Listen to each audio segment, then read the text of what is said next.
अरे देवा, हे काय झालं? वाराळ तर रगात कसं आलं?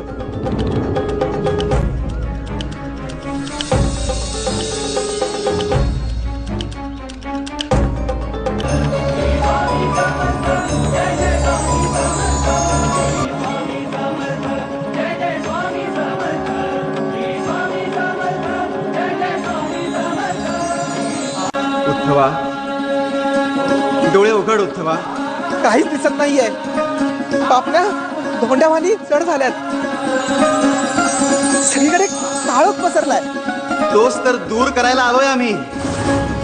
आम्ही आहोत दत्तगुरु, दत्तगुरु, दत्तगुरु, दत्तगुरु, दत्तगुरु.